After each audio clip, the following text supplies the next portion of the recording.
Good morning, students. Good morning, sir. I am Abhishek Srivastava, faculty of Quantitative Aptitude. Quantitative Aptitude means Business Mathematics, Statistics and Logical Reasoning. Third paper quantitative aptitude का है।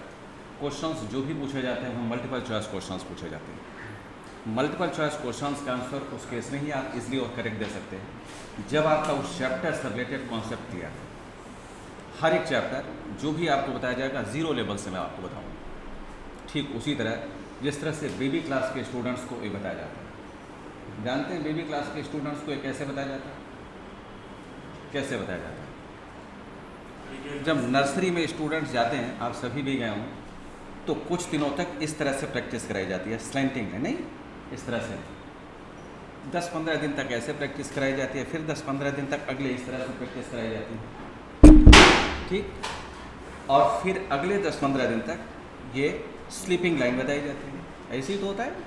और उसके बाद कहा जाता है baby class के student से ए मिलाओ, टीचर कहती हैं जो भी उनको पढ़ाते हैं। तो स्टूडेंट जो होते हैं मिलाते हैं, ढंग से मिल नहीं पाता है। इस तरह से बनाना शुरू करते हैं, हम सभी इसी तरह से बनाना शुरू करते हैं। और अब क्या होता है, जब सीख लेते हैं तो डिजाइनर ही बना लेते हैं। तो आपको जो मैथमेटिक्स में बताया जाएगा वो सभी इसी तरह से बताया जाएगा। ये पोर्शन आप यूज़ करो, इसी तरह से बताया जाएगा। पहले मैथमेटिक्स पढ़ा है नहीं पढ़ा है, 11th-12th में मैथमेटिक्स रहा है नहीं रहा है, इसका कोई कॉन्सेप्ट नहीं है। कुछ भी आपको जानने की ज़रूरत नहीं है। केवल दो चीज़ें जानने की ज़रूरत है, एक मल्टीप्लिकेशन और डिवीज़न, एडिशन, सब्ट्रैक्शन। चलो थोड़ी देर के लिए ये भी जानने की ज़रूरत नहीं है क्योंकि कैलकुलेटर आपके एग्जाम में अलाउड है। उसके शॉर्टकट ट्रिक्स वो आपको बताता रहूँगा, ठीक। मैथमेटिक्स में जितने चैप्टर्स हैं वह सारे चैप्टर्स इंडिपेंडेंट हैं। आप किसी भी चैप्टर को कहीं से भी स्टार्ट कर सकते हैं। कैलकुलस अगर एक पार्ट छोड़ दिया जाए तो। स्टैटिस्टिक्स में सारे चैप्टर्स एक दूसरे से रिलेटेड हैं। फर्स्ट चैप्टर पढ़ेंगे, उसी कॉन्टिन्यूटी में second, third and so on. Logical reasoning 4 chapters हैं, वेटेज 20 मार्क्स है, बड़ा आसान सा चैप्टर है। तो अगर हम इसको ब्रेक करें तो 40 मार्क्स मैथमेटिक्स के लिए बनता है, 40 मार्क्स स्टैट्स के लिए बनता है और 20 मार्क्स एलआर के लिए बनता है। इस तरह से वेटेज बनता है। अब सबसे पहले तो ये मैं अपने बारे में थोड़ी सी इन्फॉर्मेशन दे दूँ, उसके बाद इसे कंटिन्यू कर दूँ। मैं एम यूनिवर्सिटी में लेक्चरर हूँ। अन अकेडमी में फेस टू फेस क्लास में सीए फाउंडेशन की क्लास लेता हूँ। अन अकेडमी में ऑनलाइन हो ऑफलाइन हो मेरी ही बुक चलती है। कोई भी स्टूडेंट कहीं भी पढ़े ऑल ओवर इंडिया में, ठीक। अप्रॉक्स 18 to 19 ईयर्स का एक्सपीरियंस होगा। यंगेस्ट ऑथर का अवार्ड में पा चुका हूँ CA foundation mathematics, business mathematics के लिए। बुक मेरी पब्लिश हुई थी 2001 में सुचिता प्रकाशन प्राइवेट लिमिटेड इलाहाबाद से, जहाँ से स्कैनर आती है। पहले बुक वह पब्लिश हुई थी, दूसरी बुक पब्लिश हुई थी 2003 में, नेक्स्ट पब्लिश हुई 2004 में। जो मैथमेटिक्स का पोर्शन आपको बताया जाएगा उसमें मैंने एक चीज़ सोचा, बहुत सारे स्टूडेंट्स मैथमेटिक्स से डरे होते हैं, है या नहीं है? कितने ऐसे स्टूडेंट्स हैं जो डरे होते हैं? डरे हैं जो, हाँ एक हैं। और जो नॉन मैथ्स बैकग्राउंड है वो भी हाथ ऊपर कर सकते हैं, जिन्होंने 11th में मैथमेटिक्स नहीं पढ़ा है। ये दूसरा पकड़ के हाथ उठा रहा है तो भी खड़ा कर दे। अच्छा, तो इसका एक सोल्यूशन मैंने सोचा कि बहुत सारे स्टूडेंट्स ऐसे होते हैं क्लास में पढ़ लेते हैं, क्लास में 50% समझ में आता है, कभी कुछ हेजिटेशन में नहीं पूछ पाते हैं। एक तो मैं आप सभी को फ्री करके रखा हूँ, कुछ भी आप फ्री हैं पूछने के लिए विदाउट एनी हेजिटेशन। कोई भी क्लास क्वेश्चन आप कर सकते हैं। कॉन्संट्रेट करें, क्लास में ध्यान से सुने सारे स्टेटमेंट, शायद क्लास क्वेश्चन की ज़रूरत नहीं पड़ेगी, फिर भी अगर कोई डाउट हो दोबारा आप पूछ लें। दूसरा एक हमने और तरीका सोचा है, क्योंकि मैं चाहता हूँ कि मैथमेटिक्स पढ़ने वाला कोई भी स्टूडेंट कम मार्क्स ना पाए, बहुत अच्छे मार्क्स पाए। तो इसका एक तरीका मैंने ये सोचा कि जो भी आपकी ये क्लास होगी, सेकेंड क्लास आपकी ये मैथ्स की होती है, आप अपने क्लास के बाद 10 मिनट का ब्रेक लें और ब्रेक के बाद आधे घंटे 30 मिनट्स, हाफ एन आवर आप और बैठ जाए। जो भी नॉन मैथ्स बैकग्राउंड के स्टूडेंट्स हैं, कोई भी छोटे से छोटा स्टेटमेंट आप कुछ भी मेरे से डिस्कस कर सकते हैं, कुछ भी पूछ सकते हैं। जो मैंने बताया है उससे रिलेटेड पूछ सकते हैं, बाहर से कुछ पूछ सकते हैं, बेसिक कॉन्सेप्ट कुछ जानना चाहते हैं वो भी एडिशनल पूछ सकते हैं, ठीक। आधे घंटे बाद आप घर से टाइम देकर आए तब आप अपनी क्लास ओवर करें। जिससे कोई डाउट नहीं है वह उसी टाइम पर जो आपका शेड्यूल बनेगा उसमें आप फ्री हो जाएंगे। ये एक एडिशनल 30 मिनट्स का टाइम दिया जा रहा है कि जिससे सभी स्टूडेंट्स का रिजल्ट बहुत अच्छा हो। ठीक है, तो इसमें आप फ्री हैं विदाउट एनी हेजिटेशन। क्लास में आप तो पूछ भी सकते हैं, उसके बाद भी ये 30 मिनट्स रुक करके आप अपने डाउट क्लियर करके तब जाएं, या कुछ एडिशनल जानना चाहते हो तब जाएं। ठीक है, अच्छा चलो आगे चलते हैं। कुछ लाइट सा तो नहीं है, इसको डार्क करवा दिया जाए, देखें। ठीक है, क्लियर हो रहा है? कुलदीप, अच्छा क्या पढ़ना चाहते हैं, मैथमेटिक्स या स्टैटिस्टिक्स? चॉइस आपकी है। अच्छा, मैथमेटिक्स के अगर चैप्टर्स की बात की जाए तो मैथमेटिक्स में चैप्टर्स हैं, पहला रेशियो, प्रोपोर्शन, लॉगरिथमिक, इंडाइसेस। दूसरा चैप्टर है इक्वेशंस, जिसमें लीनियर और क्वाड्रेटिक पढ़ते हैं। तीसरा चैप्टर है graph of linear equalities. Fourth chapter है time value of money. Mathematics, statistics या इस क्वांट पेपर में सबसे अधिक वेटेज इसी चैप्टर का है। अकेले इस चैप्टर का वेटेज 10 to 15 मार्क्स है। नेक्स्ट चैप्टर है परमुटेशन कॉम्बिनेशन। उसके बाद का चैप्टर है सीक्वेंस एंड सीरीज, एपीजीपी। उसके बाद है सेट्स, लेसन्स, फंक्शंस, और उसके बाद है कैलकुलस, लिमिट्स के साथ। एक अच्छी बात यह है कि कैलकुलस में कहीं ट्रिगो का पोर्शन यूज़ नहीं करना, विदाउट ट्रिगो है, तो केवल 4 फार्मूले से बेसिक वाले डिफ्रेंशिएशन, इंटीग्रेशन। अगर हम बात करें स्टैट्स की, तो स्टैट्स में first chapter tabulation of data, basic concept पढ़ते हैं। Second chapter central tendency. Third chapter dispersion. Fourth chapter correlation, regression. Next chapter है प्रोबेबिलिटी एंड थ्योरेटिकल डिस्ट्रीब्यूशन। उसके बाद है इंडेक्स नंबर। अगर हम लॉजिकल रीजनिंग की बात करें तो इसमें 4 चैप्टर्स। पहला चैप्टर है number series, coding, decoding, odd man out. दूसरा चैप्टर है डायरेक्शन सेंस टेस्ट। तीसरा चैप्टर सीटिंग अरेंजमेंट्स, और फोर्थ चैप्टर है ब्लड रिलेशन। तो ये है, और 40-40-20 का रेशियो। तो अब आप बताओ क्या आपको बताया जाए, मैथमेटिक्स या स्टैटिस्टिक्स? चॉइस आपकी है, जो आपको अच्छा लगे। मैथ्स, चलो मैथ, ठीक है। अब ये भी बता दें कि मैथमेटिक्स में जैसा मैंने कहा कि कोई भी चैप्टर आप स्टार्ट कर सकते हैं, फ्री है। तो किसे पढ़ना चाहते हैं? नहीं, इतना खतरनाक चैप्टर। हाँ जी, कैलकुलस अभी नहीं, कैलकुलस सबसे पीछे।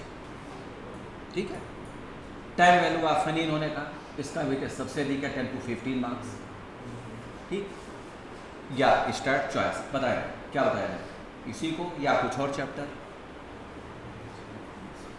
टाइम वैल्यू ऑफ मनी चलेगा? ठीक है, सभी सेटिस्फाइड है? चलो, लिखना कुछ नहीं है।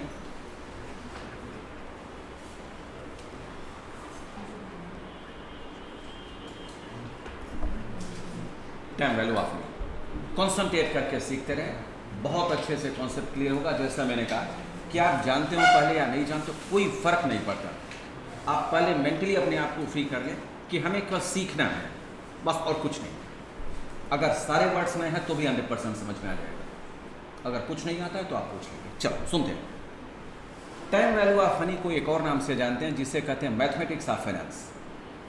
टाइम वैल्यू ऑफ मनी को एक और नाम से जानते हैं, जिसे कहते हैं mathematics of finance.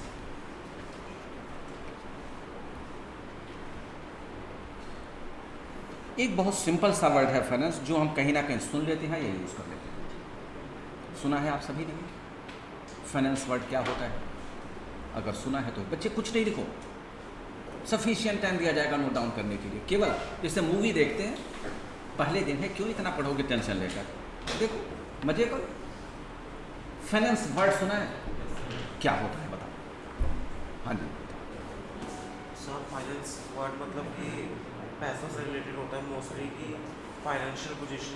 For example business में पूछते हैं फाइनेंस कैसा है हमारा, फाइनेंशियल पोजीशन कैसी है। तो मतलब कि जो हमारा बिजनेस होता है उसमें मनी से रिलेटेड कि हमारा कि कितने हमारे पास पैसा है, बिजनेस से रिलेटेड कैसा। बिल्कुल सही। फाइनेंस की मीनिंग मनी से रिलेटेड स्टेटमेंट या ट्रांजैक्शन, हम उससे फाइनेंस कहते हैं। लेकिन अगर बच्चों मैथमेटिक्स फाइनेंस की एक्चुअल डेफिनेशन की बात की जाए तो फाइनेंस के डेफिनेशन में कहा जाता है the basic concept of finance is that money has time value. उस पर्टिकुलर टाइम में मनी की वैल्यू क्या है, इसी को फाइनेंस कहा जाता है। The basic concept of finance is that money has time value, उस पर्टिकुलर टाइम में मनी की वैल्यू क्या है। एग्जाम्पल से क्लियर करें। मान लो किसी एक पर्सन ने 1 लाख रुपीज़ बैंक से लोन ले लिया और वह लोन लेता है 5 ईयर्स के लिए। Eight the end of 5th year अगर वो रिटर्न करे तो क्या एग्जैक्ट 1 लाख रुपीज़ ही रिटर्न करेगा? नहीं, समथिंग एक्सेस।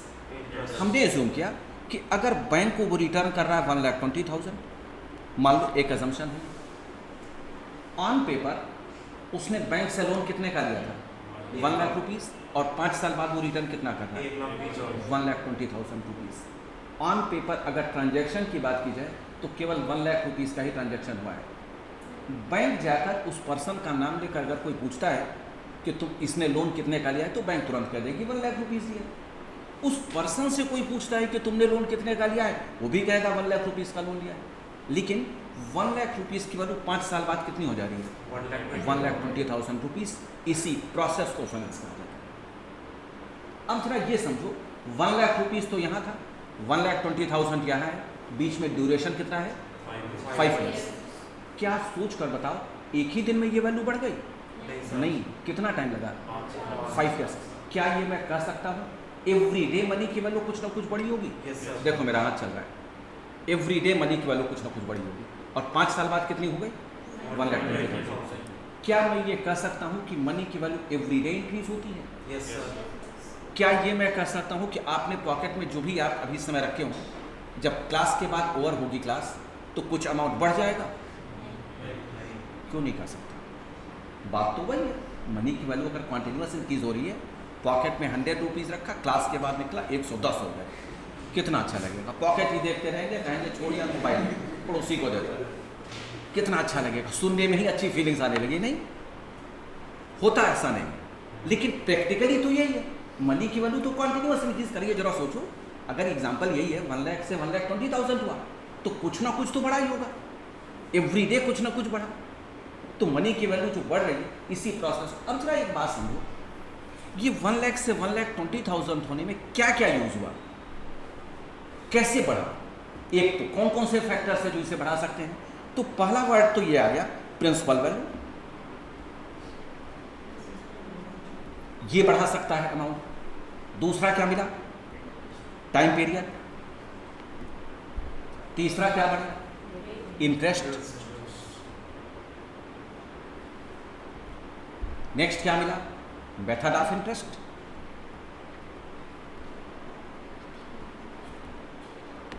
ध्यान से, 4 फैक्टर्स ऐसे होते हैं जो मनी की वैल्यू को चेंज कर देते हैं। पहला क्या है? Principal value. अच्छे से समझो भाई, अगर 1 लाख रुपीज़ का वो पर्सन लोन लेता है 5 ईयर्स के लिए, तो बैंक को उसने रिटर्न किया 1,20,000 rupees.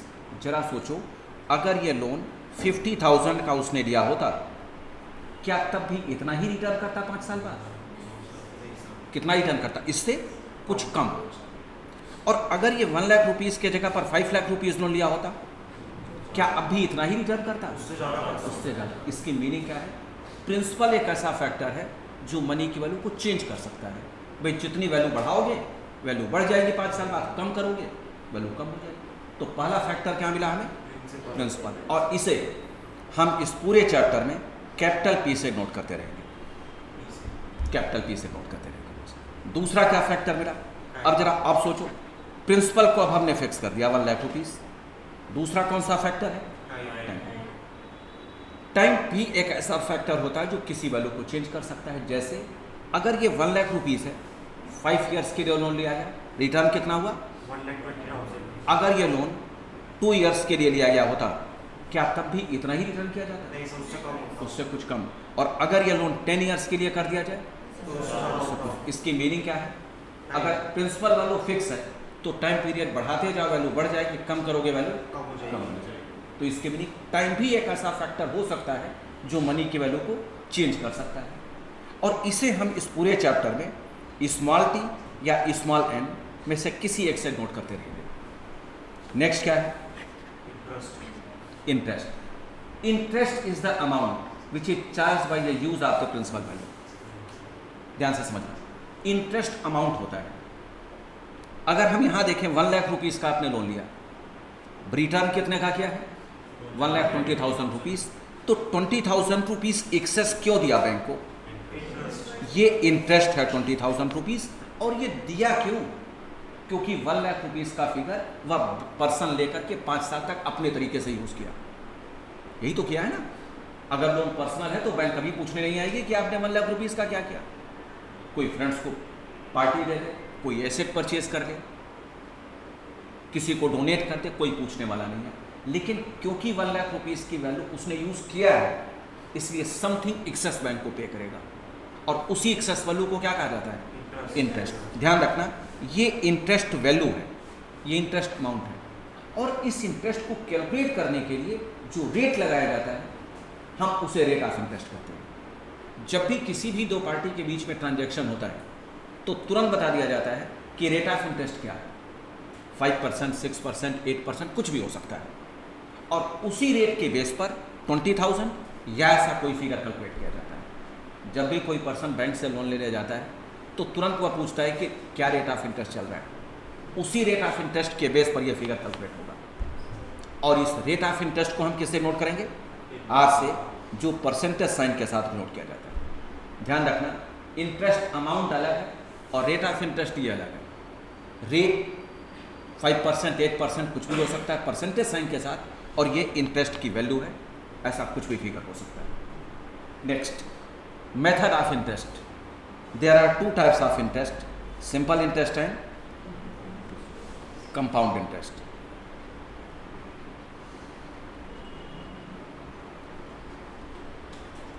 Simple interest and compound interest. Simple interest every year अगर ओरिजिनल प्रिंसिपल पर ही कैलकुलेट किया जाए, इंटरेस्ट एवरी ईयर अगर ओरिजिनल प्रिंसिपल पर ही कैलकुलेट किया जाए, वह इंटरेस्ट सिंपल इंटरेस्ट मान लिया जाता है। फॉर एग्जांपल 100 रुपीज़ है, 3 ईयर्स के लिए आपने डिपॉजिट किया। ध्यान से देखना, 10% का सिंपल इंटरेस्ट है। कितना इंटरेस्ट है? 10% सिंपल इंटरेस्ट है। 100 रुपीज़ डिपॉजिट किया, फर्स्ट ईयर में इस पर 100 रुपीज़ पर इंटरेस्ट कितना मिलेगा? 10 रुपीज़। सेकेंड ईयर फिर 100 रुपीज़ पर ही इंटरेस्ट कैलकुलेट हो, अगेन इंटरेस्ट कितना मिलेगा? 10। थर्ड ईयर फिर 100 रुपीज़ पर इंटरेस्ट कैलकुलेट, कितना इंटरेस्ट मिलेगा? एवरी ईयर अगर ओरिजिनल प्रिंसिपल पर ही इंटरेस्ट कैलकुलेट होता हो उसे क्या कहा जाएगा? Simple interest. और इसे कैलकुलेट करने का फार्मूला यूज़ किया जाता है। क्या होता है formula? P into R into T divided by 100। इसमें P क्या है? Principal value. R क्या है? Rate of interest. T क्या है? Time period in years. अब टाइम पीरियड को तो हम 2 तरह से नोट करते हैं, एक T से या दूसरा N से। लर्न रखो, सिंपल इंटरेस्ट में केवल टाइम को T से नोट किया जाता है और हर जगह टाइम को N से नोट किया जाता है। फिर क्वेश्चन एक रेज हुआ कि भाई क्या सिंपल इंटरेस्ट केवल ईयर्स पर ही कैलकुलेट हो सकता है? क्या मंथ्स पर कैलकुलेट नहीं हो सकता? हो सकता है, पॉसिबल है। तो सिंपल इंटरेस्ट को मंथ्स पर कैलकुलेट करने के लिए दूसरा फार्मूला यूज़ किया जाता है, P into R into months divided by 12 into 100। जितने मंथ्स के इंटरेस्ट की कैलकुलेशन करने के लिए कहा जाए वह यहाँ फार्मूला लगा। फिर क्वेश्चन रेज हुआ कि क्या केवल ईयर्स और मंथ्स पर ही कैलकुलेट हो सकता है, डेज पर नहीं? डेज पर भी कैलकुलेट हो सकता है। तो सिंपल इंटरेस्ट का तीसरा फार्मूला जो डेज के लिए यूज़ किया जाता है, P into R into days divided by 365 into 100। जितने डेज का इंटरेस्ट कैलकुलेट करना चाहते हो वही यूज़ करो। तो सिंपल इंटरेस्ट के 3 फार्मूलेस हैं। अब आपके ऊपर डिपेंड करता है या क्वेश्चन के गिवन इन्फॉर्मेशन के ऊपर डिपेंड करता है कि हम फार्मूला कौन सा लगाएं। आगे चलते हैं।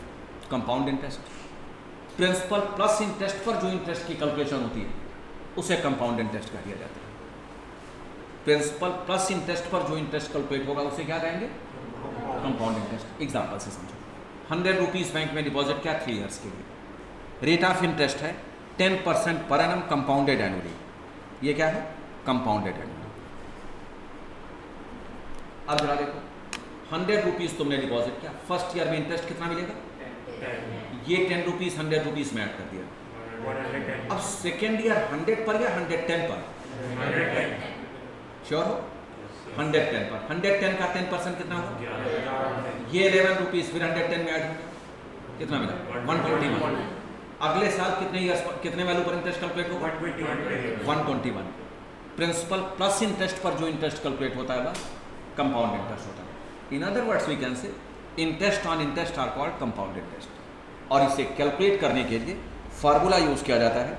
कोई बताएगा क्या होता है फार्मूला कंपाउंड इंटरेस्ट का? बड़ा पॉपुलर फार्मूला है, जानते होंगे सभी। कोई जानता है? कुछ याद आ रहा है? कोई बात। Compound amount minus original principal,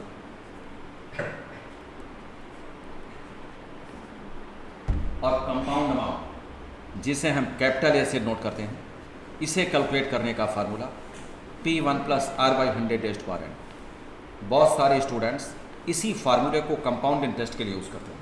बच्चों ये फार्मूला कंपाउंड अमाउंट का है, इंटरेस्ट का नहीं। और अमाउंट में से प्रिंसिपल सब्ट्रैक्ट कर दोगे तो इंटरेस्ट की कैलकुलेशन हो जाएगी। समझ में आया? एक बार और इसे एट ए ग्लांस देखें, उसके बाद आगे चलेंगे। चैप्टर है आपका time value of money. Time value of money जिसे हम मैथमेटिक्स ऑफ फाइनेंस कहते हैं। फाइनेंस के डेफिनेशन के लिए बताया गया the basic concept of finance is that money has time value. उस पर्टिकुलर टाइम में मनी की वैल्यू क्या है, इसी को फाइनेंस कहा जाता है। हम सभी ये जानते हैं मनी की वैल्यू कॉन्टिन्यूस इंक्रीज हो रही है, continuous every second every minute increase होती चली जा रही है। जितने देर तक आप क्लास से बैठे उसमें भी मनी की वैल्यू इंक्रीज हो रही है। अब क्वेश्चन ये रेज होता है कि क्या ये एक्चुअली होता है और इसकी कौन कैलकुलेशन करके बताता है? पॉकेट में 100 रुपीज़ रखे रहते तब तो नहीं बढ़ता, फिर कैसे बढ़ गया? बच्चों मनी की वैल्यू जो इंक्रीज होती है उसकी एक्चुअल वैल्यूएशन बैंक करके हमें बताती है।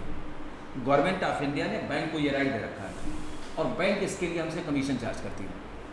अच्छा, इस चैप्टर की एक अच्छी बात यह है कि हर वर्ड प्रैक्टिकल लाइफ से कनेक्ट होता है और ये सारे वर्ड्स आपसे ही या हमारे प्रैक्टिकल लाइफ से जुड़े हैं, सारे वर्ड्स।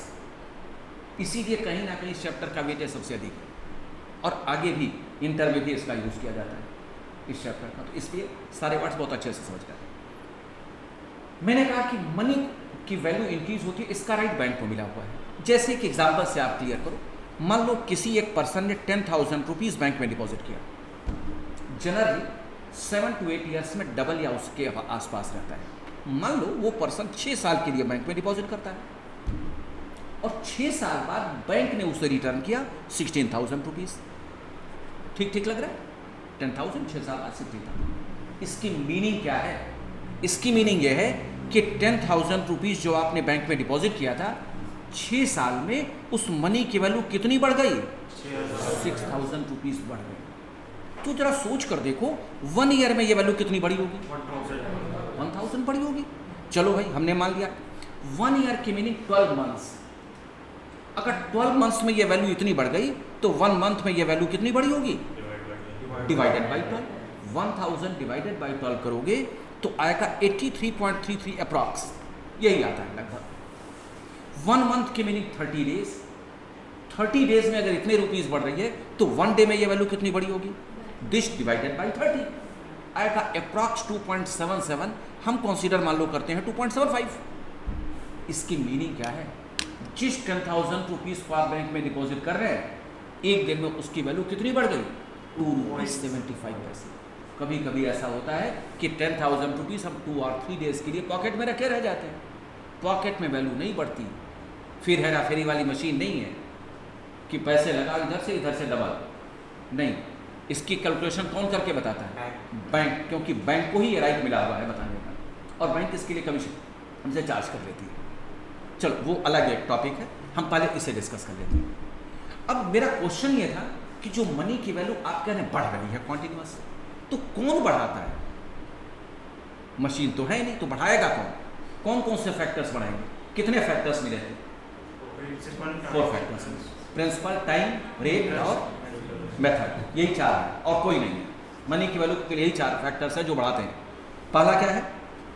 प्रिंसिपल। जरा इसी एग्जांपल से क्लियर करो भाई। अगर आप 10,000 रुपीज़ डिपॉजिट करोगे तो एक दिन में आपकी वैल्यू कितनी बढ़ेगी? 2.75 रुपीज़। अगर ये वैल्यू 1 लाख रुपीज़ होता तो कितनी बढ़ती? 27 रुपीज़ 50 पैसे बढ़ते। और अगर 1,000 कर दोगे तो कितनी बढ़ेगी? 27 पैसे बढ़ेंगे। तो मीनिंग क्या है, मनी की वैल्यू बढ़ा दो प्रिंसिपल, वैल्यू बढ़ जाएगी, कम करोगे वैल्यू कम बढ़ेगी।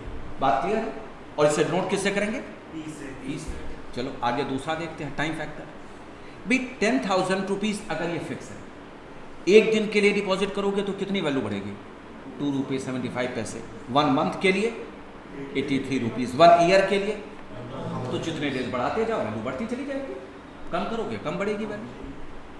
तीसरा क्या फैक्टर है?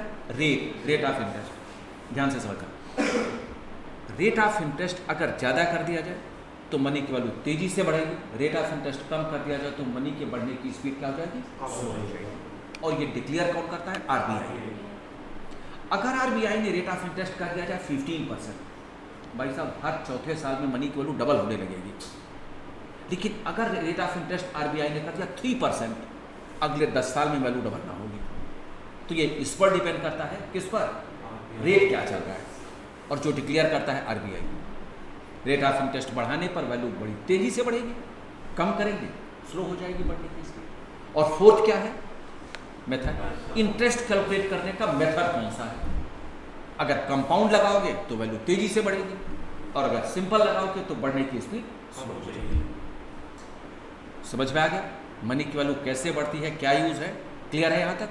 तो अब अगर चाहो तो नोट डाउन कर लो, फिर आगे की बात करते हैं।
जो आपने ये सिंपल इंटरेस्ट वाला बताया आपने, उसके आपने जैसे जो फॉर्मूले बता रखे हैं, ये मतलब क्वेश्चन से रिलेटेड डिपेंड करेगा एग्जाम में कि कौन सा में फॉर्मूला अप्लाई करना है?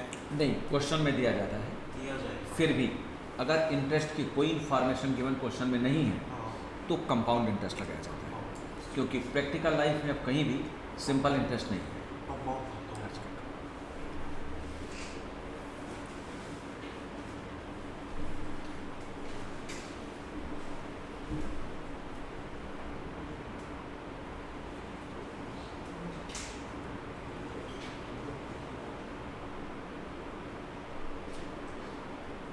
समझ में आ गया सारे वर्ड्स?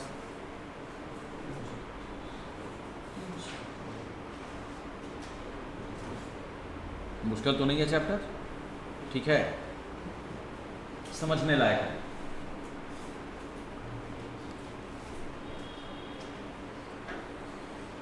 चलो आगे देखते हैं। नोट डाउन कर लिया सभी ने? सिंपल इंटरेस्ट, कंपाउंड इंटरेस्ट का एक्सप्लेनेशन देखते हैं, फिर उसके बाद आगे की बात करेंगे।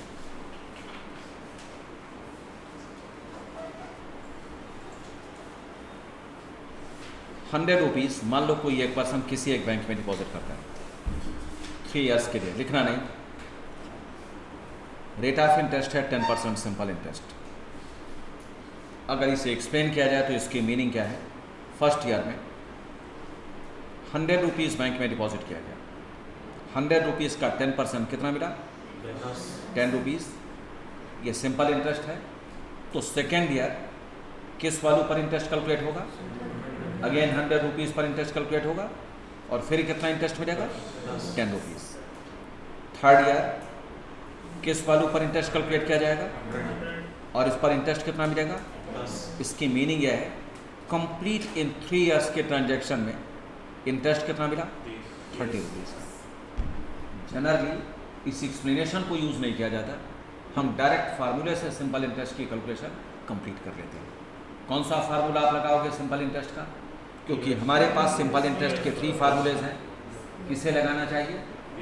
फर्स्ट फार्मूला ईयर्स वाला फार्मूला। तो अगर हम सिंपल इंटरेस्ट की कैलकुलेशन करें तो P के लिए लिख दिया जाएगा 100, R के लिए 10, टाइम पीरियड 3 डिवाइडेड बाई 100। ये कितना आ गया?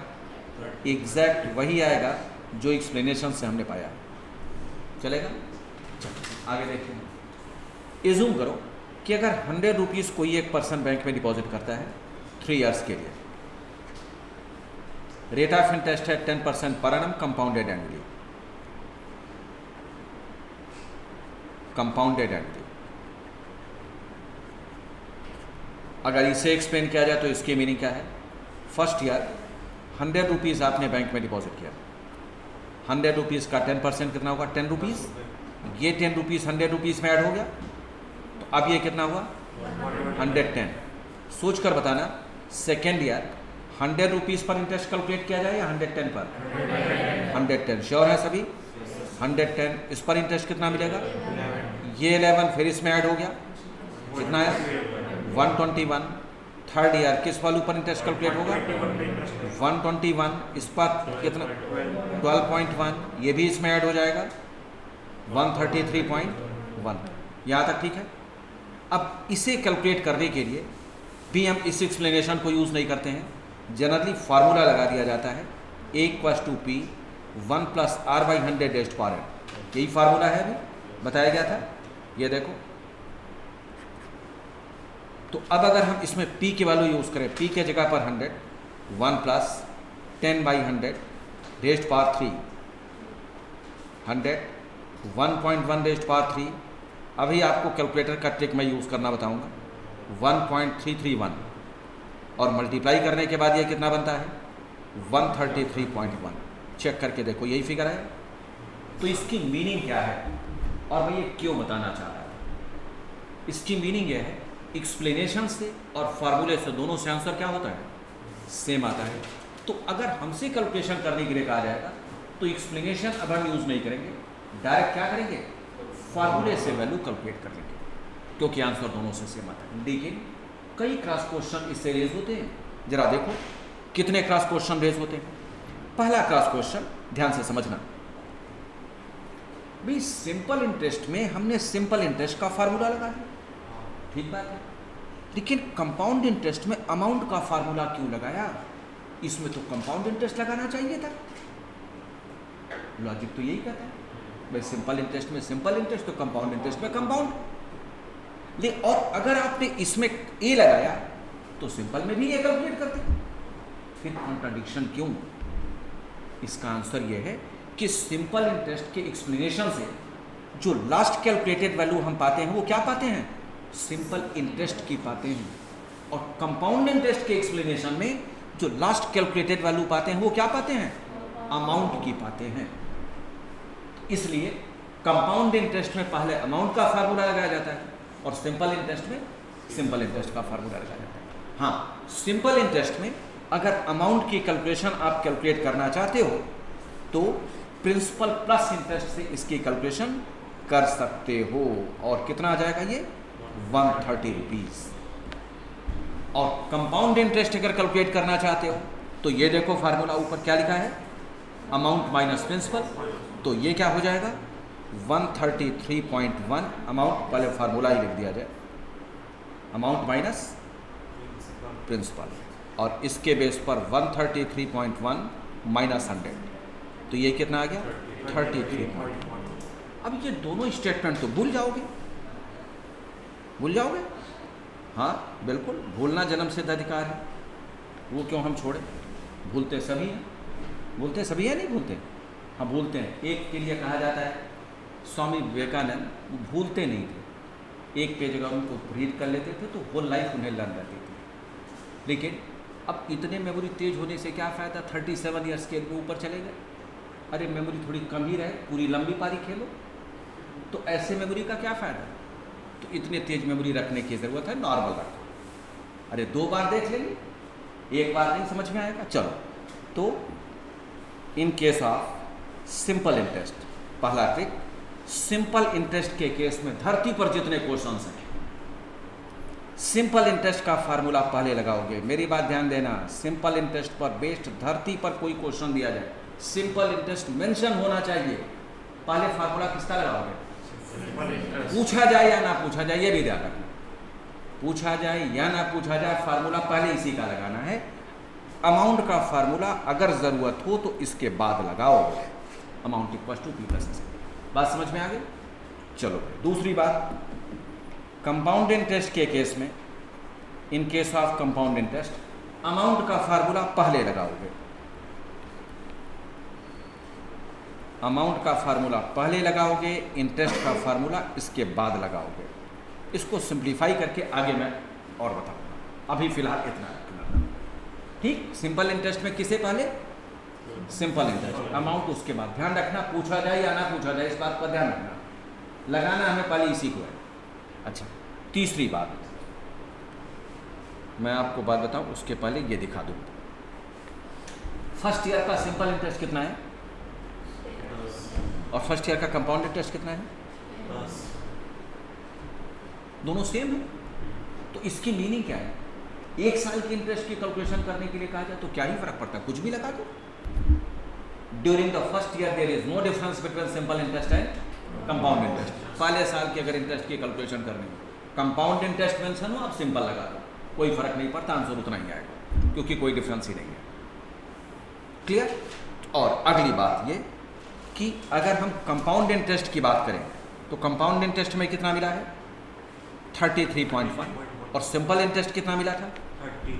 कंपाउंड इंटरेस्ट की वैल्यू हमेशा सिंपल इंटरेस्ट से ज़्यादा होती है। तो अगला statement, compound interest is greater than simple interest. यहाँ तक बात क्लियर है। तो सिंपल इंटरेस्ट और कंपाउंड इंटरेस्ट के एक्सप्लेनेशन से ये 4 स्टेटमेंट समझ में जो हमें आगे यूज़ करने का, लेकिन ये 4 आए कहाँ से, वो हमने इस एक्सप्लेनेशन से निकाला है। अब ये चारों डायरेक्ट बताए जाते तो आपको शायद लर्न करना पड़ता, समझ कर करेंगे तो लर्न करने की ज़रूरत ही नहीं पड़ेगी। मैं कभी आपसे नहीं कहूँगा मैथमेटिक्स में कुछ लर्न करो, कुछ नहीं, लॉजिक सीख लो, सारे क्वेश्चंस हो जाएंगे। ठीक, चलो तो अब यहाँ से लिख लो, एक्सप्लेनेशन भी लिख लो, जब रिवीजन करोगे तो समझ में आ जाएगा, और तब वो चारों पॉइंट्स लिख लेना। पहले ये लिख लो,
रजिस्टर आप मैथ्स के लिए एक ही रखें, आज हो सकता है मिक्स कर दें, अदरवाइज़ मैथ्स के लिए अलग रखना, स्टैट्स के लिए अलग रखना। इसका बेनिफिट आपको ही मिलेगा, रिवीजन जब आप करोगे तो सब कलेक्शन एक जगह मिल जाएगी, उसमें आपको अलग अलग ढूंढना नहीं पड़ेगा। लिख लिया यहाँ तक।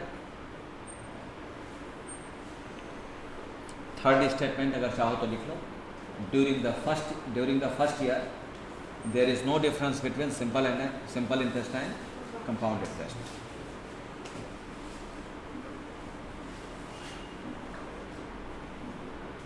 There is no difference between simple interest and compound interest during the first year.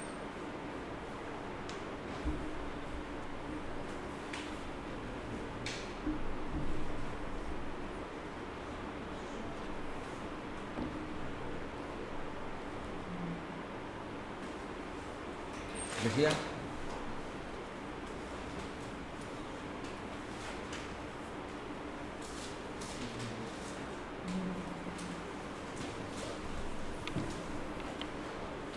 चल अब आगे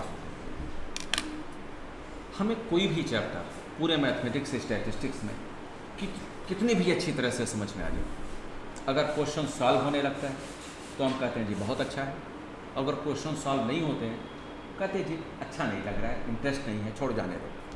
ह्यूमन नेचर है। अगर हम किसी भी चैप्टर को उठाते हैं, फर्स्ट क्वेश्चन हो गया बहुत अच्छा है, सेकेंड किया, थर्ड किया, फोर्थ किया, बढ़ते चले जाएंगे, शाम को फिर मैथमेटिक्स ही करने लगेंगे। लेकिन अगर कहीं ऐसा हुआ कोई चैप्टर फर्स्ट किया आ गया, दूसरा नहीं आया, तीसरा आधा आया, चौथा समझ में नहीं आया, कहेंगे छोड़ यार पाँचवा तक तो पढ़ पाएंगे। ये ह्यूमन नेचर, यही हम सभी करते हैं, ऐसा ही करते हैं। और कहीं ना कहीं इसीलिए कह देते हैं मैथ्स में इंटरेस्ट ही नहीं आ रहा है, क्या ही किया जाए, सॉल्व नहीं होता। एक एग्जाम्पल से इसको क्लियर करो। मान लो एक किसी आपसे छोटा कोई आया, फर्स्ट या सेकंड में पता, सेकंड या थर्ड में, और उसने कहा भैया या दीदी आपको जो भी बुलाता हो, मुझे इस क्वेश्चन का आंसर नहीं आ रहा है। उसने कहा भैया दीदी ये मेरे आंसर नहीं आ रहा है, तो तुमने कहा ऐड कर दो आ जाएगा, यही कहोगे? थोड़ी देर बाद फिर वापस आया बात, कहा कि भैया ये एडिशन से तो नहीं आ रहा है, मल्टीप्लिकेशन से आंसर मैच हो जा रहा है पीछे, क्या कहोगे? सही है? नहीं, क्या कहोगे? दोबारा चेक करो, एडिशन से ही आएगा, यही कहोगे? क्यों कहोगे? क्योंकि 100% श्योर हो ये एडिशन से ही आएगा। कितना अच्छा हो अगर मैथमेटिक्स स्टैटिस्टिक्स के हर एक चैप्टर में हर एक टॉपिक से रिलेटेड हम इतने ही कॉन्फिडेंट हो जाए, तो शायद हमसे सारे चैप्टर, सारे क्वेश्चंस इजीली सॉल्व होने लगेंगे। ठीक, कोशिश यही रहेगी कि सारे चैप्टर्स में आपको इतना ही कॉन्फिडेंट बना दिया जाए, लेकिन इसके लिए कुछ एफर्ट आपको ही लगाना होगा, और इसीलिए मैंने वो क्लास के बाद आधे घंटे वाला अप्रोच बताया। जितनी मेहनत आप करेंगे उससे ज़्यादा मैं करूँगा, लेकिन कंडीशन करना आपको भी पड़ेगा। केवल मैं करता रहूँ ये बेनिफिट नहीं देगा। जितने आप मन से पूछेंगे उससे ज़्यादा सिंसियर तरीके से मैं आपको बताऊँगा। एक बार नहीं, जितनी बार पूछेंगे उतनी बार उतने ही अच्छी तरह से बताया जाएगा जितने अच्छी तरह से फर्स्ट टाइम बताया जाएगा। ठीक है, कभी ये नहीं सोचना कि एक बात तो सर बता चुके हैं, अब दोबारा कैसे पूछा जाए। फ्री है पूछने के लिए, क्लास में, क्लास के बाहर, आधे घंटे वाले ब्रेक में, कभी भी आप पूछ लें, फ्री। अच्छा, अब जरा देखो इस चैप्टर की अब बात करते हैं। भाई इस चैप्टर के वर्ड्स तो हमने सीख लिए, क्वेश्चंस कैसे हों। इस चैप्टर के 4 वर्ड्स हैं, लर्न रखो सारे क्वेश्चन सॉल्व। कौन कौन से वर्ड्स हैं, क्या हमें लर्न रखना है? Principal, interest, time, amount. वो था नोटेशंस था, ध्यान रखना, वो फाइनेंस के डेफिनेशन को डिफाइन कर रहा था। अब मैं क्वेश्चन सॉल्व करने की बात कर रहा हूँ। कौन कौन से वर्ड्स हैं? Principal, interest, time, amount. चलेगा? देखते हैं क्या क्या है। पहला वर्ड कौन सा है? प्रिंसिपल।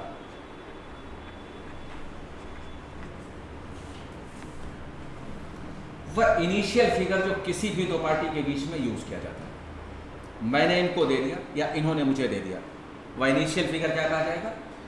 प्रिंसिपल वैल्यू का। किसी ने बैंक में डिपॉजिट किया या किसी ने बैंक से लोन ले लिया, वह इनिशियल फिगर प्रिंसिपल वैल्यू है। 2 एग्जांपल से क्लियर करो। अच्छा पहले हम सारे मैं बता दूं, उसके बाद यूज़ किया जाएगा, ये ठीक है। प्रिंसिपल से एक्सेस 1 रुपये भी अगर पाते हो तो उसे क्या कहा जाता है? इंटरेस्ट। ध्यान रखना, प्रिंसिपल से एक्सेस 1 रुपये भी अधिक पाते हो, मैं रेट की बात नहीं कर रहा हूँ, वह क्या कहा जाता है? Interest amount. इंटरेस्ट को प्रिंसिपल में ऐड कर दो, क्या बन जाता है? अमाउंट। प्रिंसिपल को इंटरेस्ट में ऐड करने से क्या बनता है? अमाउंट। और जितने ईयर्स के लिए ट्रांजैक्शन करोगे वह क्या माना जाएगा? Time period. यही 4 वर्ड्स हमें यूज करने हैं हर एक क्वेश्चन में, सारे क्वेश्चन सॉल्व हो जाएंगे। एग्जांपल से क्लियर करो। कोई एक पर्सन 1 लाख रुपीस बैंक से लोन लेता है 5 ईयर्स के लिए, बैंक को उसने रिटर्न किया 1,20,000 रुपीस। उसके और बैंक के बीच में कौन क्या क्या है? 1 लाख क्या है? प्रिंसिपल। इंटरेस्ट कितना है? 20,000। अमाउंट कितना है? 1,20,000। टाइम पीरियड कितना है? 5 ईयर्स। जितने जल्दी और इजीली क्लियर कर लोगे क्वेश्चन पढ़ने के बाद, उतने जल्दी और इजीली आपको आंसर मिलेगा। यही 4 वर्ड्स यूज करने हैं। एक दूसरा एग्जांपल, इन्होंने मुझे 1,000 रुपीज रखने के लिए दिया 2 साल के लिए। 2 साल बाद मैंने रिटर्न कर दिया 1,500। मेरे और इनके बीच में कौन क्या है? 1,000 क्या है? प्रिंसिपल। इंटरेस्ट कितना है? 500। अमाउंट कितना है? 1,500। टाइम पीरियड कितना है? 2 ईयर्स। जितने जल्दी इजीली क्लियर कर लोगे सारे क्वेश्चन सॉल्व हो जाएंगे। प्रिंसिपल को कैपिटल पी से नोट करेंगे और ये क्या कहा जाता है? Initial value. रुक जाना भी, या बुक के लैंग्वेज में इसे कहा जाता है sum of money, sum invested, या सम बारोड। ये सारी स्टेटमेंट किसके लिए हैं? प्रिंसिपल वैल्यू के लिए। इंटरेस्ट हम जानते हैं, इंटरेस्ट क्या होगा? Principal success. अमाउंट क्या होता है? सुन लो, अमाउंट क्या होता है? सुन लो। प्रिंसिपल में इंटरेस्ट ऐड कर दोगे तो 1 = क्या आ जाएगा? प्रिंसिपल प्लस इंटरेस्ट, ये अमाउंट बनता है। या इसके जगह पर बुक का स्टेटमेंट कौन सा बनता है? Value after a particular time. Value after a particular time.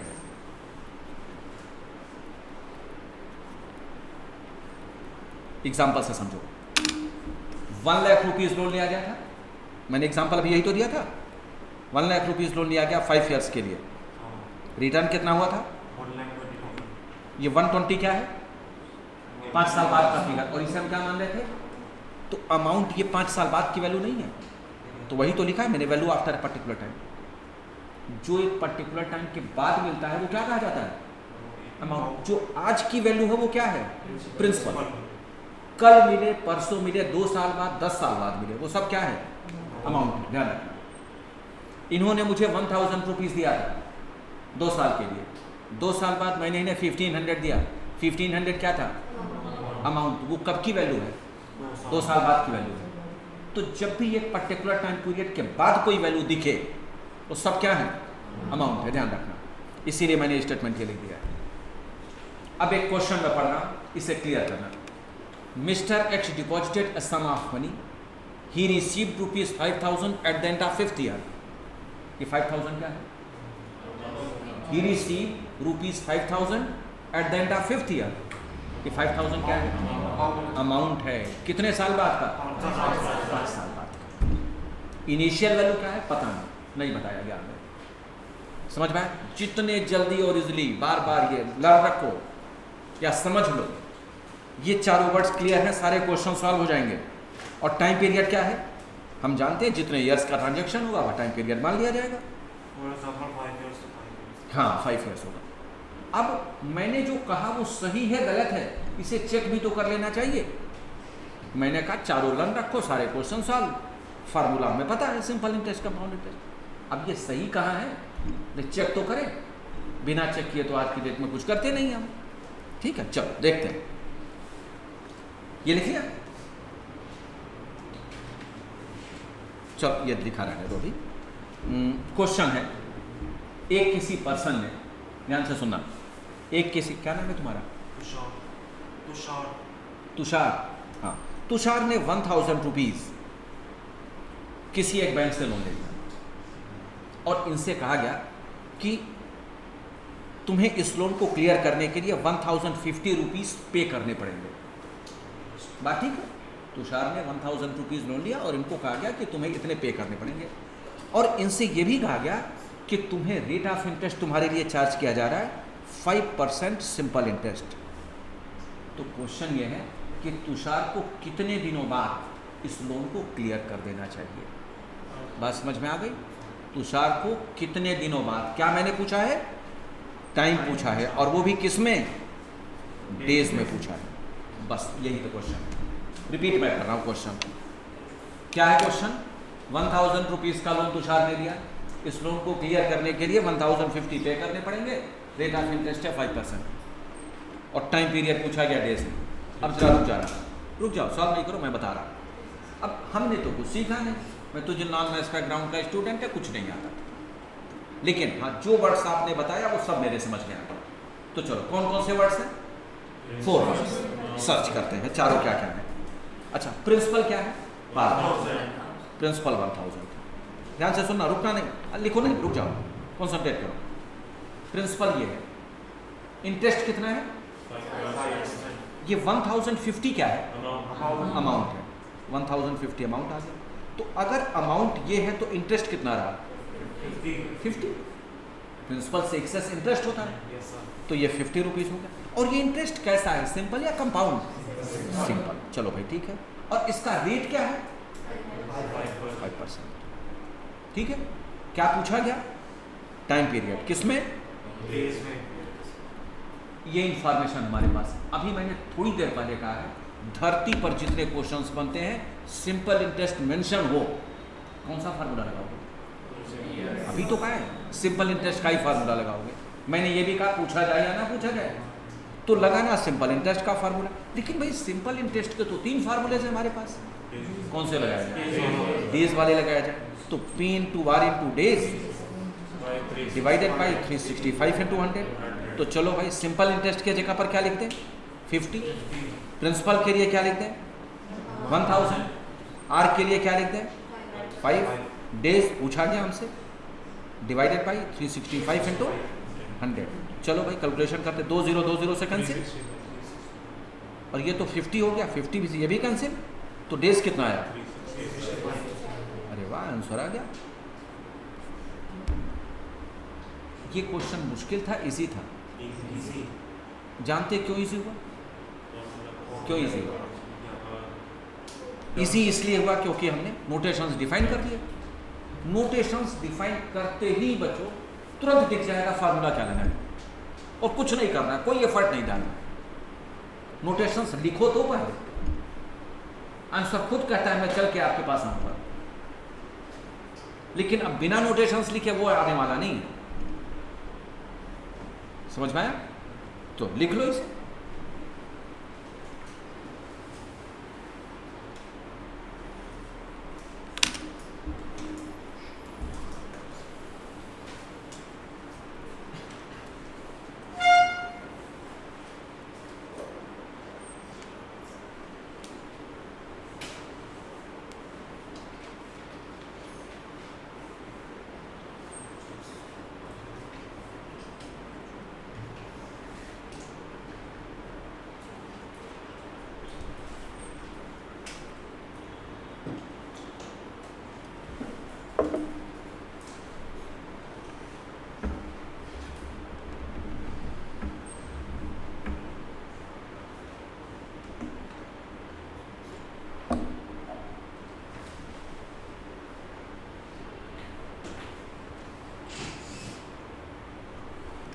लिख लिया?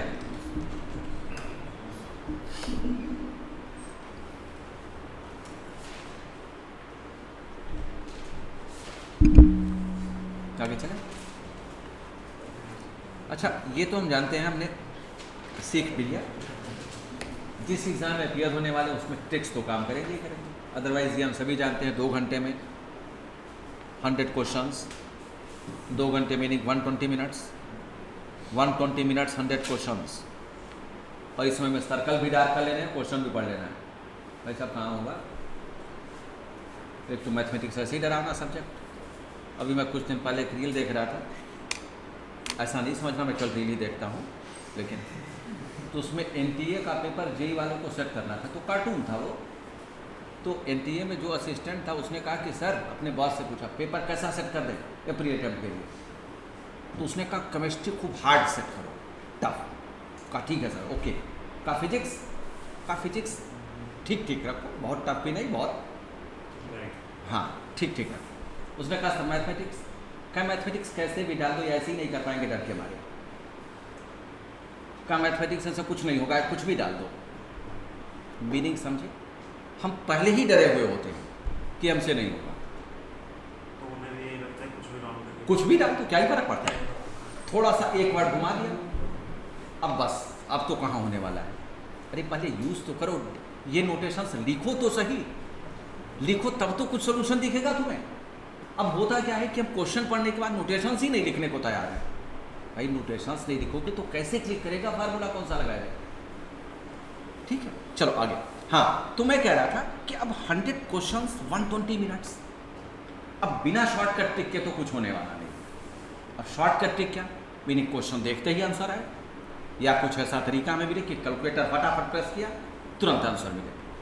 तो हर एक चैप्टर में ट्रिक्स है, और बिना ट्रिक के तो काम चलने वाला नहीं। तो चलो इसमें क्या ट्रिक है वो सीखते हैं। एक काम करो, ट्रिक लिखने से यहाँ हम लिखेंगे 4 लाइन का स्पेस छोड़ दो ट्रिक लिखने के लिए, और उस 4 लाइन के ट्रिक के बाद क्वेश्चन लिखो। 4 लाइन का स्पेस छोड़ देना, और अब क्वेश्चन लिखो। In how many years a sum will be double?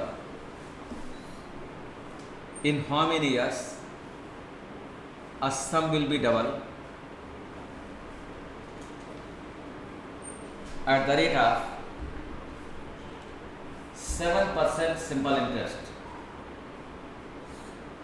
At the rate of 7% simple interest. 2 से 3 लाइन का स्पेस छोड़ दो, इतना जितने में आंसर लिखा जा सके।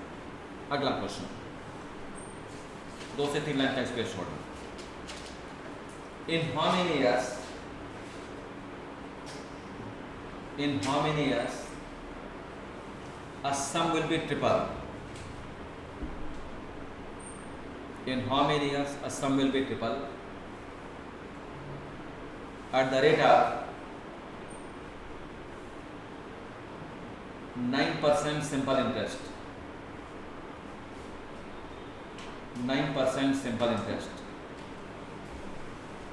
स्पेस छोड़ देना 3 से 4 लाइन। अगला question, at what rate of simple interest? At what rate of simple interest? At what rate of simple interest a sum will be double? A sum will be double in 5 years. In 5 years. 3 से 4 line का space छोड़ने के बाद अगला question, at what rate of simple interest? At what rate of simple interest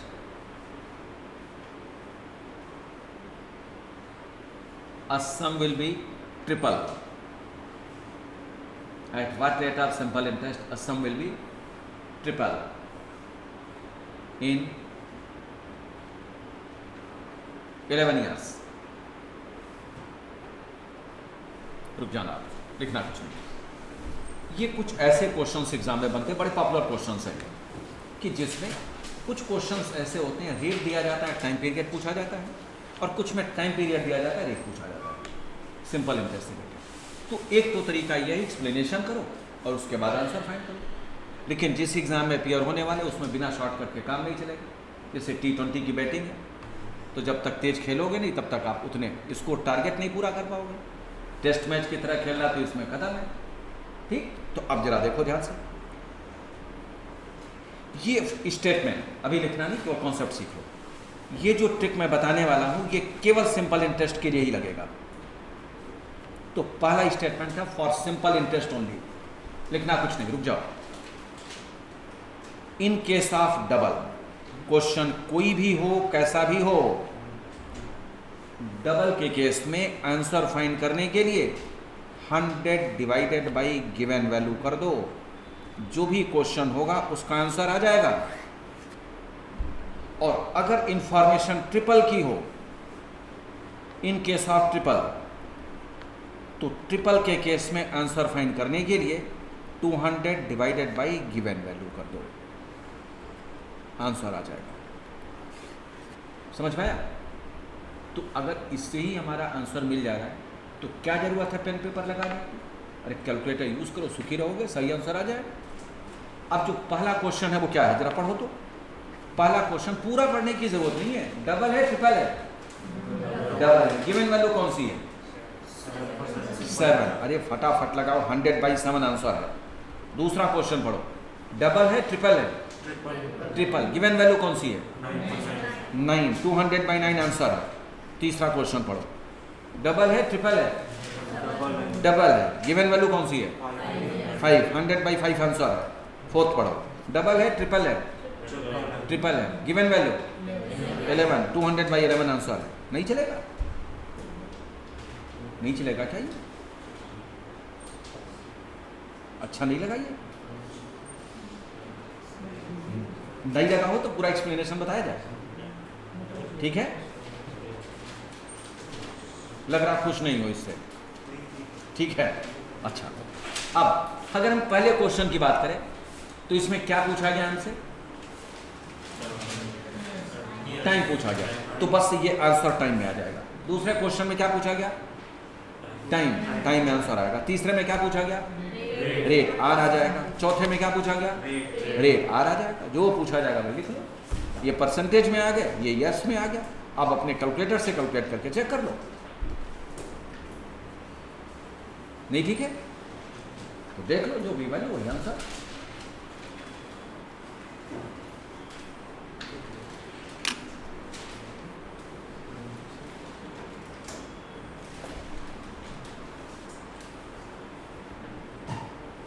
समझ में आ गया?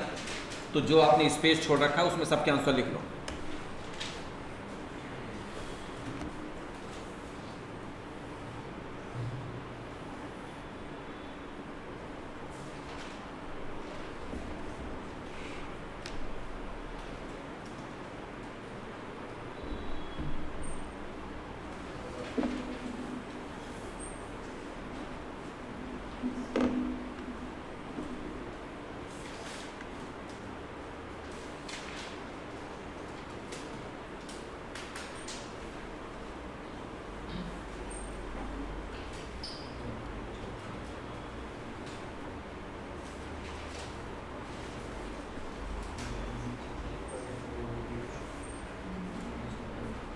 लिख लिया?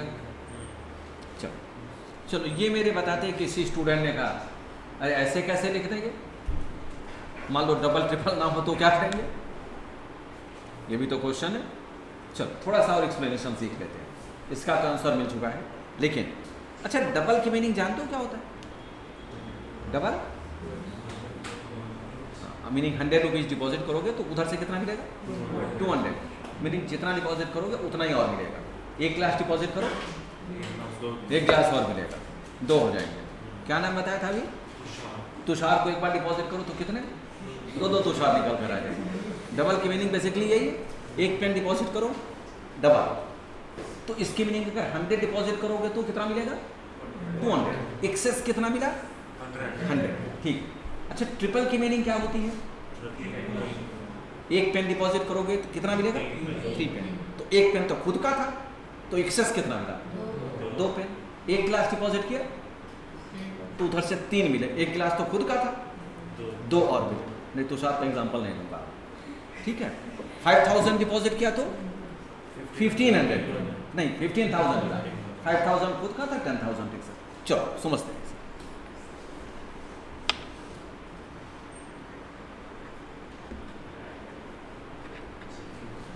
फॉर डबल 100 रुपीज़ अगर आप बैंक में डिपॉजिट करते हैं तो मिलेगा कितना, लिखना नहीं, रुक जाओ, कितना मिला 200 डबल के केस में।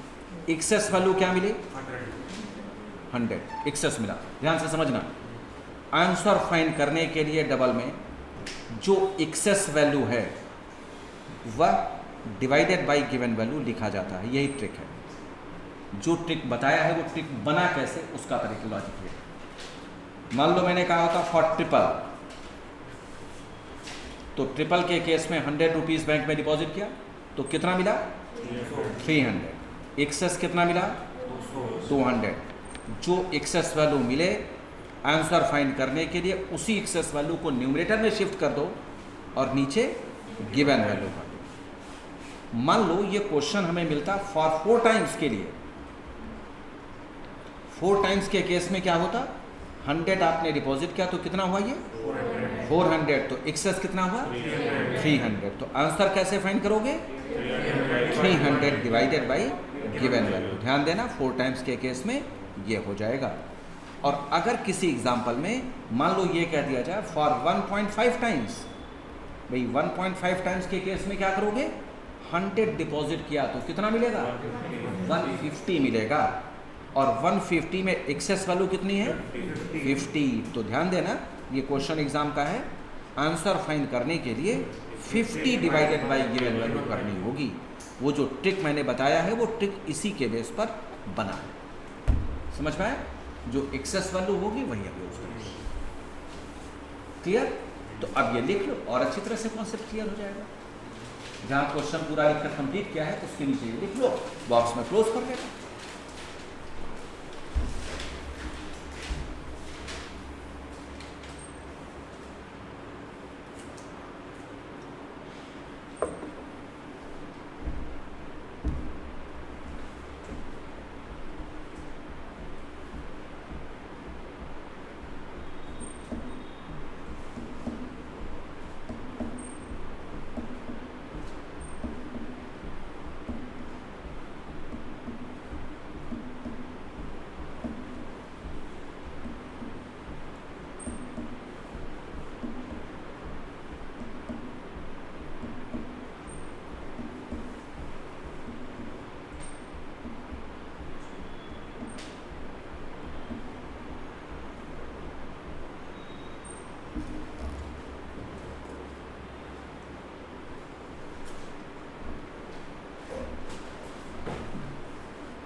ठीक है, यहाँ तक लिख लिया। ध्यान रखना ये ट्रिक केवल सिंपल इंटरेस्ट के लिए काम करता है, कंपाउंड इंटरेस्ट के लिए ट्रिक काम नहीं करता। राइट, चलो आगे देखते हैं।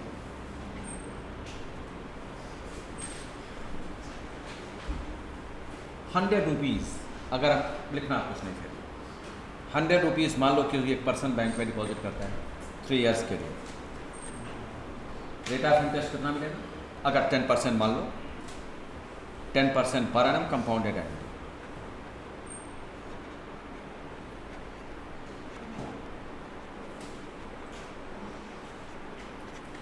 ₹100 बैंक में डिपॉजिट होता है 3 इयर्स के लिए, रेट ऑफ इंटरेस्ट है 10% पर एनम कंपाउंडेड है।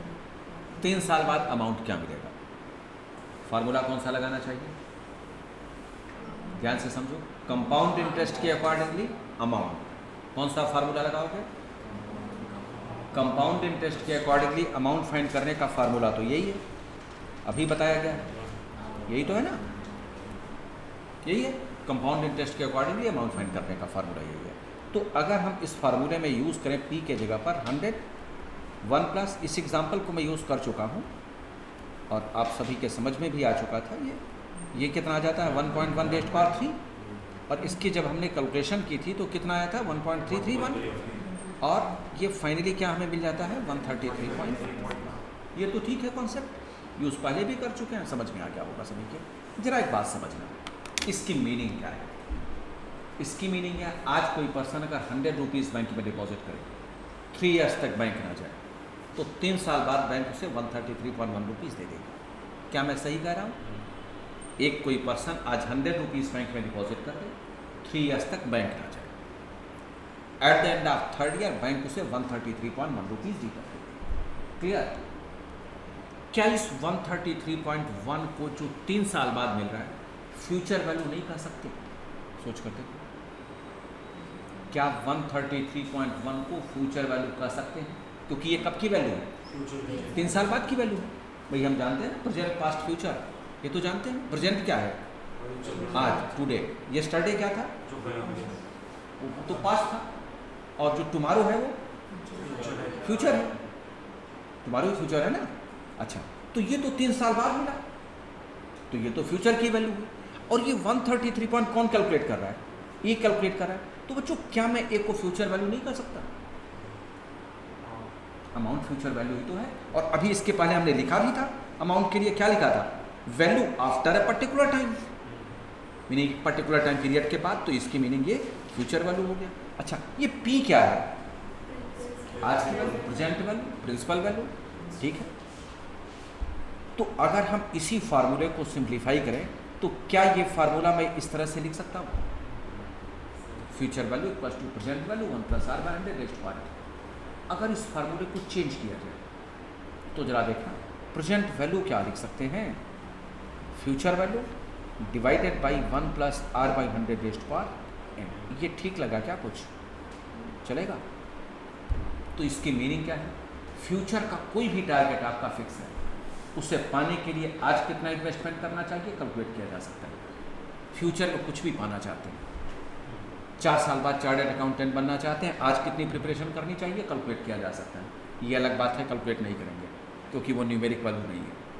न्यूमेरिक वैल्यू होता तो कैलकुलेट कर लेते। कुछ भी फ्यूचर का टारगेट, 3 साल बाद 133.1 रुपीज़ चाहिए, आज कितना डिपॉजिट करना चाहिए कैलकुलेट किया जा सकता है। कुछ भी, कोई भी फ्यूचर का टारगेट है। मान लो तुषार की शादी होने वाली है 5 साल बाद, और इन्हें अपने पर्सनल शॉपिंग के लिए कितने की ज़रूरत होगी?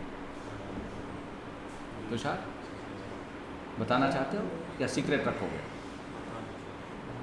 ये शादी तुम्हारी है, मैं कैसे बताऊं? और कोई बता दे।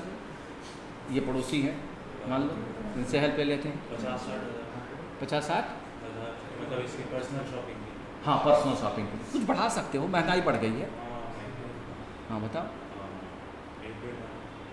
2 लाख चलेगा? पहले इन्हीं से पूछ लेते। तुषार ठीक है, हो जाएगा, ठीक है, खुश है। चलो, तो 5 साल बाद इन्हें 2 लाख रुपए की ज़रूरत है। ठीक है, इनकी शादी होने वाली है। ये बैंक ने लोन देने से मना कर दिया, लेकिन बैंक ने ये कहा कि इतना ग्रेट काम कर रहे हैं तो जो रेट ऑफ इंटरेस्ट किसी को नहीं मिलता वो तुम्हें दे दिया जाता है, 20%। इनका क्वेश्चन क्या है? इनका क्वेश्चन ये है कि आज ये कितने रुपीस बैंक पे डिपॉजिट करते हैं कि 5 साल बाद बैंक इन्हें 2 लाख रुपीज़ दे दें, जिससे अपने रिक्वायरमेंट फुलफिल कर सकें। समझ में आया क्वेश्चन? इन जो फ्यूचर का टारगेट है वो फिक्स है, फ्यूचर का टारगेट फिक्स है, टाइम पीरियड भी फिक्स है, रेट ऑफ इंटरेस्ट बैंक ने देता दिया। क्या कैलकुलेट करना चाहते हैं? आज की वैल्यू, ये आज कितने रुपीस बैंक में डिपॉजिट करें। तो अब इस फार्मूले से हम कैलकुलेट कर सकते हैं। फ्यूचर वैल्यू क्या है? 2 lakh divided by 1 plus rate of interest क्या है? 20/100 अब इसकी कैलकुलेशन कैसे की जाए? कैलकुलेटर है किसी के पास? लाओ, सही बताता है आंसर? चेक करता हूँ। सही बताता है। चलो देखो, तो सबसे पहले हम यहाँ कर लेते हैं 2 लाख डिवाइडेड बाई 1 ये 2 हो जाएगा ना, 1.2 रेज़्ड पावर 5। ध्यान से देखना, पावर कैसे कैलकुलेट किया जाता है अभी देख लो इसे। पावर कैलकुलेट करने का तरीका 1.2 इंटू 1.2 इक्वल ये कर लो, कितने टाइम्स हो गए? 2 टाइम्स हो गए, ये 2 बार। कितने टाइम्स चाहिए हमें? 2 बार हो चुका है। 3 से कंटिन्यू करना और इक्वल टू का साइन प्रेस करना, 3 4 5 ये यूज़ कर लेना। समझ में आएगा? एक बार फिर दोबारा, क्या क्वेश्चन में है? 1.2 रेज़्ड पावर 5, तो 1.2 इंटू 1.2 इक्वल टू प्लस, तो 2 बार हो चुका है, हमें 5 चाहिए, तो 3 से कंटिन्यू करोगे, 2 हो चुका है, और इक्वल टू का साइन प्रेस कर देना है, 3 4 5, ये हो गया। अब ये तो डिवीजन फॉर्म की वैल्यू, इससे डिवाइड करना है, इसको नहीं, इससे डिवाइड करना है। तो हम जनरली क्या करते हैं, इसको या तो लन रखते हैं, या अपने रजिस्टर पर कहीं छोटा सा लिख लेते हैं, या बगल वाले से कह देते हैं लन रखना, आज मैं पूछूंगा बताना। आप ये तीनों ना करें, अपने इस कैलकुलेटर से कहते हैं लन रखना, जब मैं पूछूंगा तो बताना। ये साइन है मेमोरी प्लस का, ये मेमोरी प्लस का, कर दिया। अब बिना कैंसिल किए तो 2 लाख, 2 लाख हो गया, डिवाइडेड बाय, अब हमें वही मेमोरी प्लस चाहिए, डिवाइडेड बाय हमने कर दिया, ये होता है memory out MRC, equal two plus कर दो, आंसर आ गया। तो पेन पेपर लगाने की जरूरत नहीं पड़ती। समझ में आया? दोबारा बताया जाए। पहले तो ये साइन है मेमोरी प्लस का, ये नीचे वाला, और ये है मेमोरी आउट।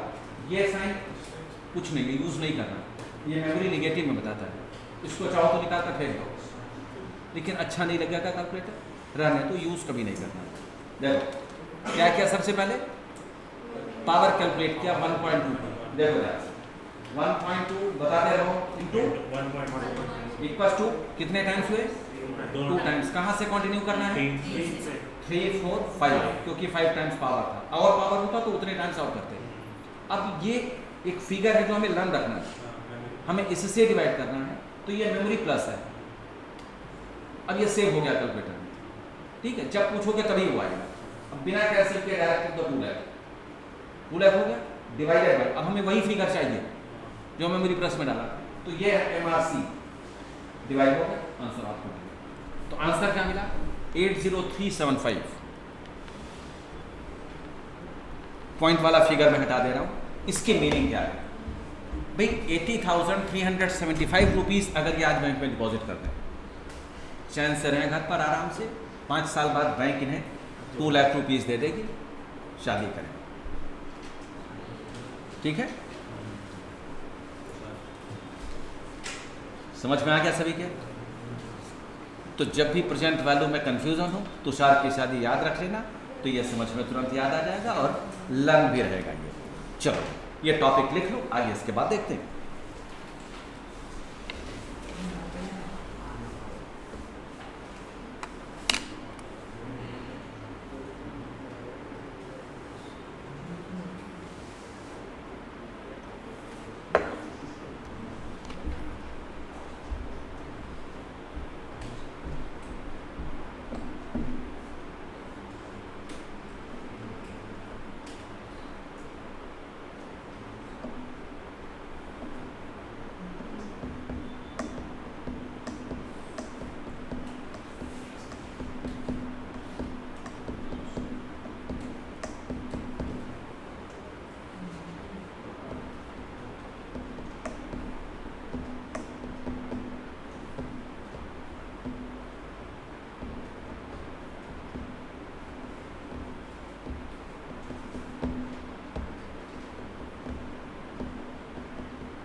समझ में आ गया सभी के?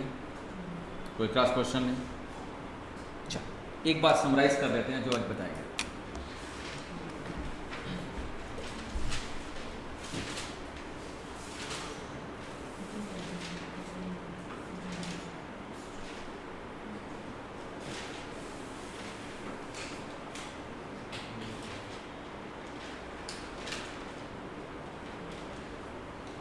ये जो मैंने बताया एक एक टॉपिक है, इसकी ज़रूरत पड़ेगी, और बहुत सारे टॉपिक्स पढ़ करके हम सारे क्वेश्चन एक्सरसाइज के कर रहे हैं।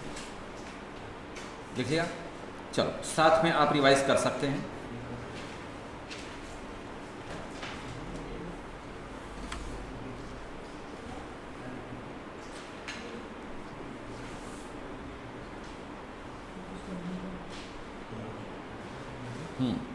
चैप्टर स्टार्ट क्या हुआ था?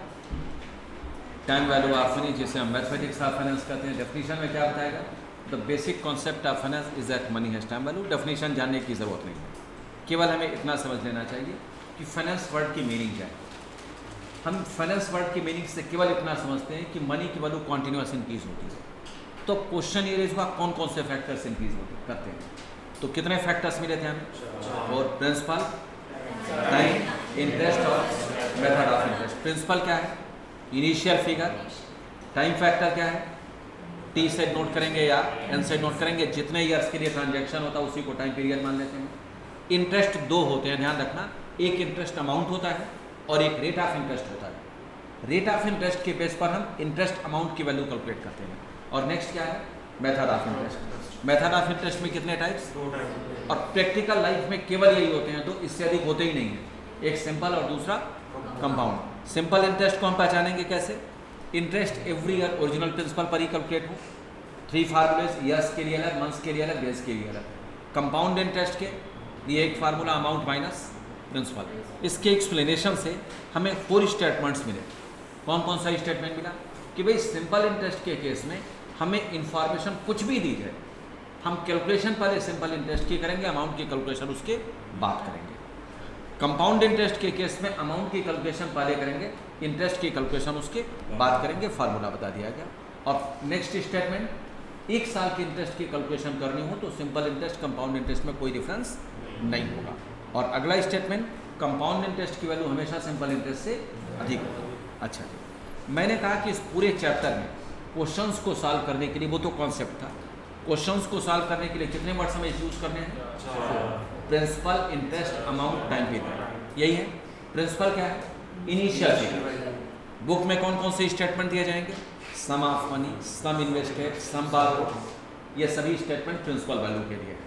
मिस्टर एक्स डिपॉजिटेड है sum of money, principal. Mister X borrowed rupees something, यह प्रिंसिपल। तो ये सारे स्टेटमेंट प्रिंसिपल वैल्यू के लिए। प्रिंसिपल से एक्सेस 1 रुपये भी अगर अधिक आप पाते हैं तो वह क्या होगा? इंटरेस्ट होगा। ध्यान रखना, 1 रुपये भी अगर अधिक पाते हैं तो वह इंटरेस्ट होगा। और इंटरेस्ट ऐड करने के बाद क्या बन जाता है? ये अमाउंट बन जाता है। अमाउंट को क्या कहते हैं? अमाउंट प्रिंसिपल प्लस इंटरेस्ट तो होता ही होता है। एक पर्टिकुलर टाइम पीरियड के बाद की वैल्यू को भी हम अमाउंट कह देते हैं, value after a particular time. अच्छा, इस टाइम पीरियड जितने ईयर्स के लिए ट्रांजैक्शन होगा, इससे रिलेटेड हमने एक एग्जाम्पल यूज़ किया। इसके बाद सिंपल इंटरेस्ट में बच्चों डबल और ट्रिपल से रिलेटेड कुछ क्वेश्चंस पूछे जाते हैं। कुछ में रेट ऑफ इंटरेस्ट होता है, टाइम पीरियड पूछा जाता है, कुछ में टाइम पीरियड दिया जाता है, रेट ऑफ इंटरेस्ट पूछा जाता है। उसको लॉजिक यह है, शॉर्टकट ट्रिक। अच्छा, इसके बाद प्रेजेंट वैल्यू और फ्यूचर वैल्यू में क्या रिलेशन होता है, उस पर बेस्ड मैंने ये एग्जांपल बताया और कैलकुलेटर का एक ट्रिक बताया। समझ में आ गया? कोई कन्फ्यूज़न? मुझे लगता है आज के लिए इतना ही रहने देना चाहिए, या और पढ़ना है? अब इतना ही रहने दो, ठीक है। Excess of everything is bad नहीं, ठीक है। अच्छा, अब जरा इसमें बताओ, नॉन मैथ्स बैकग्राउंड कितने स्टूडेंट्स हैं जिन्होंने 11th 12th में मैथमेटिक्स नहीं पढ़ा? बच्चों एक एक करके बताओ इस रो में। अच्छा, सबसे पीछे। समझ में आ गया? कोई क्रॉस क्वेश्चन करना है? हाँ जी, नहीं? और उधर तुम्हारे बगल में, ठीक है। अच्छा, और कौन कौन है इधर नॉन मैथ्स? समझ में आया सारे वर्ड्स? कोई क्रॉस क्वेश्चन करना है तुम्हारे पीछे? ठीक है। इधर कौन कौन नॉन मैथ्स है? समझ में आ गए सारे वर्ड्स? अच्छा, जो मैंने अभी कहा था थोड़ी देर पहले, अब जैसे मैंने क्लास में स्टेटमेंट बता दिया, मान लो कोई एक नॉन मैथ्स बैकग्राउंड का स्टूडेंट है, वो चाहता है कि हमें कोई स्टेटमेंट समझ में उसे नहीं आया, वो दोबारा सुनना चाहता है।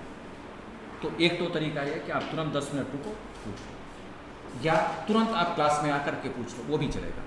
किसी भी तरह से पूछ लो, डाउट कभी ना रखो। मैथमेटिक्स में अगर आप चाहते हैं कि किसी सब्जेक्ट इंटरेस्ट कम हो चैप्टर का, तो डाउट उसके ढेर सारे बना दो। जितने डाउट कम रखोगे उतना उसमें इंटरेस्ट ज़्यादा होगा, ये ध्यान रखो। इसलिए डाउट कभी बढ़ाओ नहीं, डाउट क्लियर करते चलो साथ साथ। विदाउट एनी हेजिटेशन आप कुछ भी फ्री हैं पूछने के लिए। टीचर कम फ्रेंड, आप जो भी समझें, क्योंकि हम जनरली होता है फ्रेंड से ज़्यादा पूछ लेते हैं अच्छी तरह से, और एजुकेटर से कहीं ना कहीं थोड़ा डरते हैं कि पता नहीं क्या कहेंगे, हो सकता है ना बताएं, हो सकता है कुछ ना सोचें। तो इसलिए आप फ्री हैं पूछने के लिए। कोशिश यही है कि सभी स्टूडेंट्स को अच्छे मार्क्स के साथ ग्रुप क्लियर करना। तो इसमें बिना आपके सपोर्ट के नहीं होगा। आज के लिए इतना ही, नेक्स्ट क्लास में इसे आगे पार्टी करो। ओके, कुछ पूछना है किसी को? कुछ पूछना है किसी को? Bye bye, take care.